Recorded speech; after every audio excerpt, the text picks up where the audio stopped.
康寶萊產品分時間加飲夠水1日流程。朝早起身之後，空肚飲蘆薈汁，30毫升蘆薈汁加200毫升室溫水，一次過飲晒。等20分鐘後，再飲150毫升純水。目的補充夜晚流失水分，令腸胃舒服，準備吸收營養。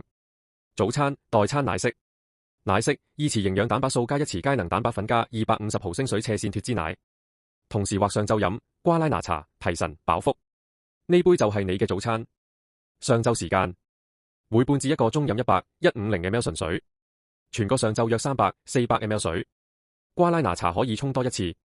午餐前半小時，全日出面最重要嘅一步，6克纖維粉加300-500ml 純水，攪勻即刻飲晒。唔可以用茶、蘆薈汁或其他飲品代替純水。原因，纖維粉需要大量水分先可以發大，先有飽肚感同幫助排便，水唔夠反而會谷肚或便秘。午餐正常食，清淡為主，多菜同優質蛋白質。食完飯再飲150毫升純水。下晝可以飲第2杯瓜拉拿茶。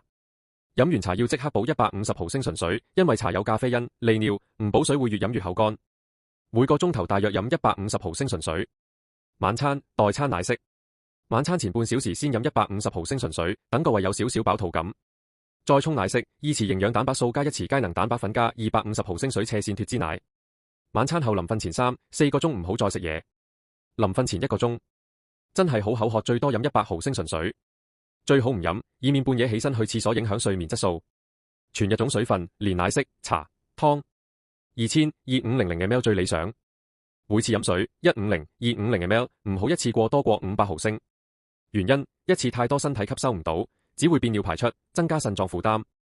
3個簡單檢查方法： 1. 睇尿色，淺黃色、深黃色飲多啲水，完全透明飲得太多可以減。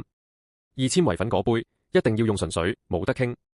3. 飲完瓜拉拿茶，記得一定要補水，因為利尿。